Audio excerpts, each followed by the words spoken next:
This is an impossible location effect.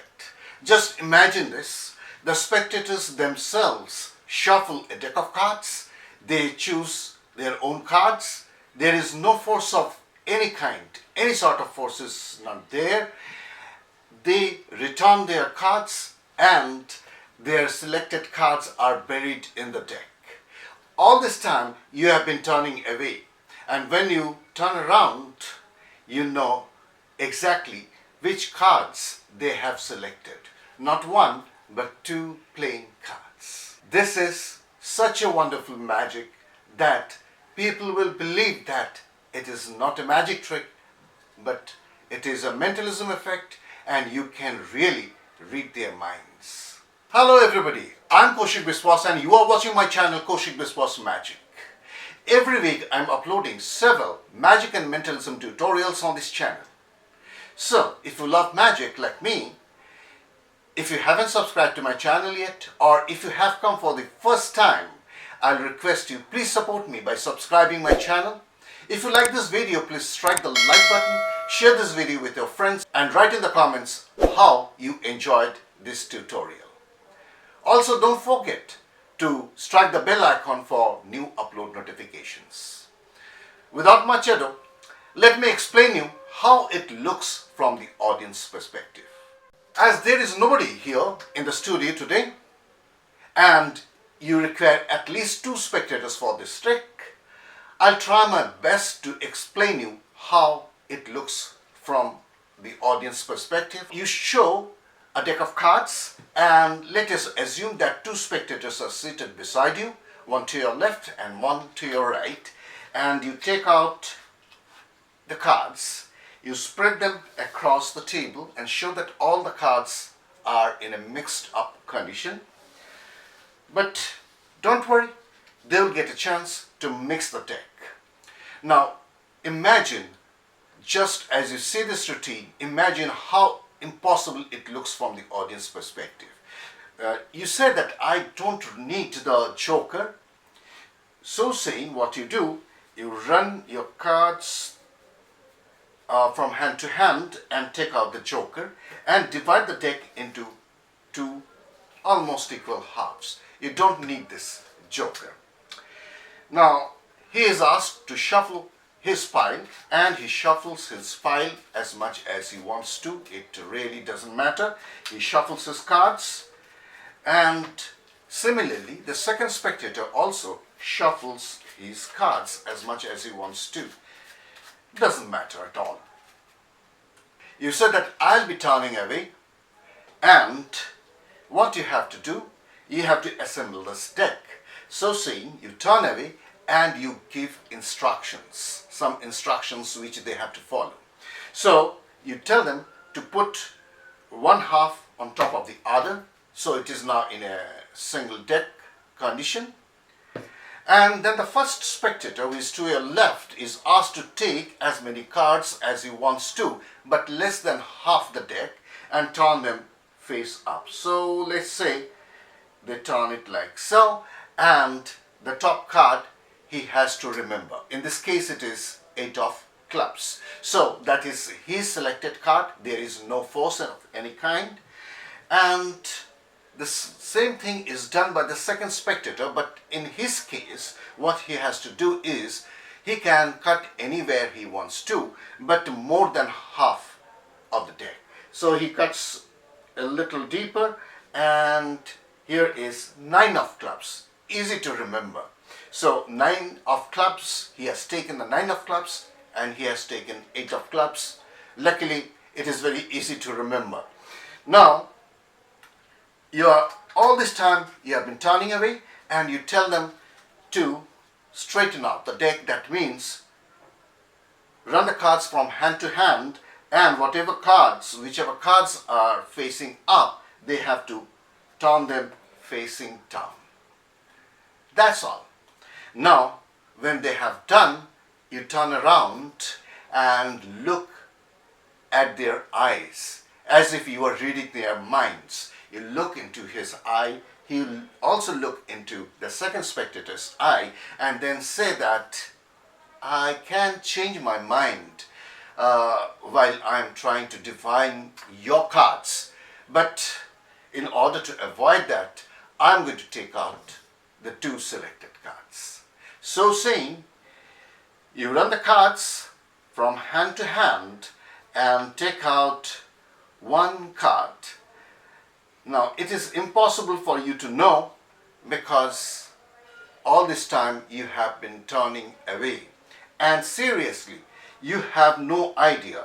But this is such a wonderful self-working magic that you can do it right away after seeing this performance, and you take two cards and put them in front of the spectators, and then you ask, I think this must be your card. What is your card? Just name it. You will say it is 8 of clubs, and you show that it is indeed 8 of clubs. You ask the same thing. What was your selected card? He will say it is 9 of clubs, and you say, exactly, that is what I have defined. That is what the image I have received, and it is indeed 9 of clubs. Fantastic. Just imagine how impossible it looks. They have shuffled the cards, they have taken the cards, they have put them back in the deck. The deck has been straightened out all by themselves. You then turn around and yet you can find out their selected card. Now, let us get into the secret. Now, here is the secret of this beautiful card location effect. First of all, you need a full deck of cards and a joker. What you have to do is to divide the cards into two halves. Now, this is a very simple setup. Two halves. All the odd cards are in one pile. The odd cards are 1, that is an ace, 3, 5, 7, 9, 11. 11 is a jack. Jack is also an odd card, and king, which is 13, is also an odd card. So all these cards are here. They in a mixed condition. All these are odd cards. Naturally, the even cards remain, and this pile consists of all the even cards. Now, the queen is an even card because its value is 12. So 8, 6, 10, 2, and they are in any mixed order. Now, ace is also an odd card, I have told you, I think. So it is here. So this is the way you have to separate the deck. Even cards, odd cards, and you need the joker. That's it. Now, you have to assemble the deck. How? Now, you can place the odd cards down. It really doesn't matter. You can place the even cards also in place of the odd cards. But in this case, let us say these are the odd cards. I place the odd cards. Then I put the joker. And now the even cards go on top. You are ready. Just put it in the tuck case and you are ready for the performance. As you have seen in the demonstration, you say that I don't need the joker because it doesn't help me in any way. If there is a joker, it always tries to confuse me. That is the work of a joker. So saying, you can even spread the cards beforehand. A quick spread will not reveal the setup. And then you look through the cards and you look for the joker, and here is the joker. Now, since the joker is in the center of the odd and even piles, you place the joker away and you divide the cards from that position. Now, these cards are odd cards and these are even cards. Doesn't matter, it can be also in the other way around. Really doesn't matter. And they are asked to shuffle the deck. They can shuffle the deck as much as they want, and since they are spectators, they are going to shuffle genuinely, not like magicians. So the cards are genuinely shuffled. Now, all this time you have been turning away and you absolutely have no idea, but it is very important that your instructions are very clear to the spectators, because if they make a mistake, then this is not going to work. Now, after they have shuffled the deck, they are going to put any one on top of the other, and now you have to ask them, the first spectator, to take as many cards as he wants to, but less than half of the deck, and turn them face up, and they have to remember this card. In this case, the Jack of Hearts. Now, it is handed over to the second spectator. He has to do the same thing, but he has to cut deeper. That is at the bottom half of the deck, anywhere at the bottom half of the deck. So, Jack of Hearts, so let us say that he cuts from here, and it is 8 of clubs once again. And you instruct any one of them to go through the cards and turn over all the cards which are facing up. Now, you have to establish the fact. You have to establish the fact that it is impossible at this point for you to know what cards they have selected, because their selected cards are mixed in the deck. Nobody knows. Even they do not know where their cards are. So you look into their eyes and then you take the deck. It is very easy to find out what cards they have taken.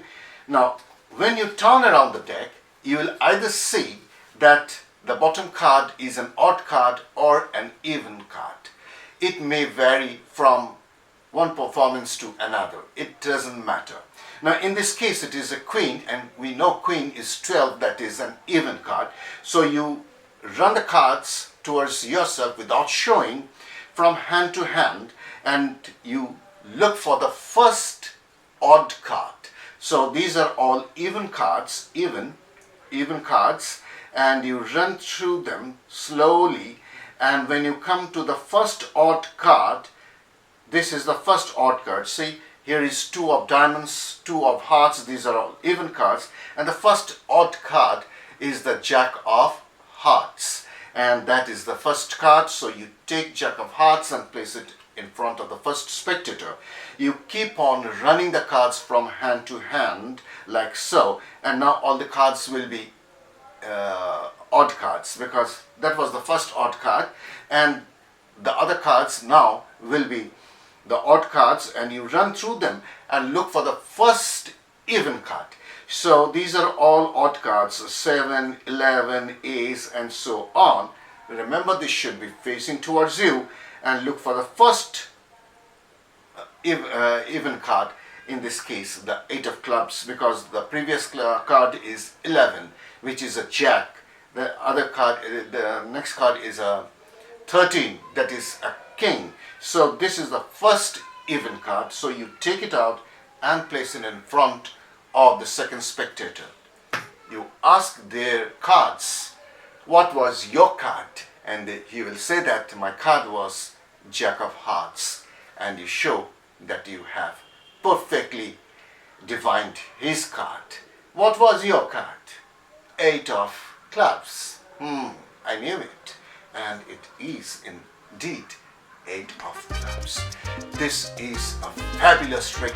If you want to use this deck, you can shuffle the deck and all the evidence of the stacked deck will be destroyed. That is it. I hope you enjoyed today's tutorial. Please give it a try and let me know how you enjoyed. If you like it, give it a thumbs up. See you again next time in the next video. Till then, bye bye.